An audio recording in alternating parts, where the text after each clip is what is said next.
এখন আমার মাই যেহেতু নাই, এই সম্মানের আমার কোনো দরকার নেই। সবগুলারে বইলা দিতেছি, কান খুইলা শুই না রাখো। এই বাড়ি, জায়গা, জমি, সম্পত্তি যা কিছু আছে সবকিছু আমার। দেখি আমার কাছ থেকে কে কাইরা নেয়। হ্যাঁ সেটাই, সম্পত্তি ভাগাভাগি করার সময় কে ছোট আর কে বড় সেটা কিন্তু আমি দেখবো না। সম্পত্তি ভাগাভাগি করার সময় সম্পত্তি ভাগাভাগি করার কি বড় সেটা কিন্তু আমি ভাববো না। আমরা ছোট বলে বলে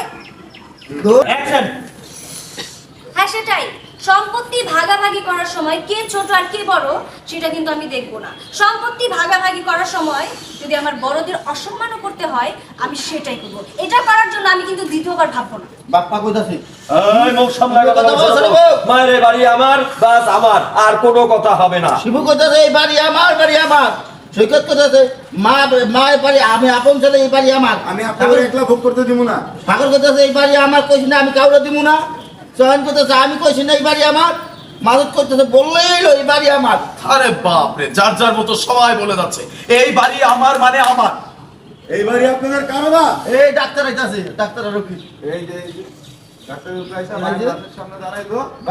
বাপ্পা কইতাছে মানি কি বলছেন এসব? তারপরে বলছে আপন বলতেছে জি ঠিকই বলছি, আপনার মা মরে যাওয়ার আগে সম্পত্তি বৃদ্ধাশ্রমে রেখে দিয়ে গেছে। কিন্তু ওরা দাঁড়াও, দুইজনটা একটা মুখে মামা, এটা কিছু হবে না। একটা দাও হ্যাঁ, ওটা তুরান্ত মার। রাইট ড্রাইভার ওয়ালে অ্যাকশন। জি ডাক্তার বলতেছে এই বাড়ি আপনাদের কারোই না। বাপ্পাটা বলতেছে মানে কি বলছেন এসব? জি আমি ঠিকই বলছি, আপনার মা মারা যাওয়ার আগে সকল সম্পত্তি বৃদ্ধাশ্রমের নামে করছে। শিবু কিসব ফালতু কথা বলতেছেন? কে আপনি? আমি হচ্ছি সেই বৃদ্ধাশ্রমের মালিক যেখানে আপনার মা শেষ নিঃশ্বাস ত্যাগ করেছে। আর মৃত্যুর আগে তিনি আমার বৃদ্ধাশ্রমের নামে সবকিছু লিখে দিয়েছেন। আরে ডাক্তার আসলে কি হিসেবে বলবেন তো? তাহলে শুনুন ঘটনাটা। ফ্ল্যাশব্যাকে গেছে, মা হচ্ছে মঞ্জুরে ডাইকা নিয়ে বলছে আমার আমি ডাক্তাররা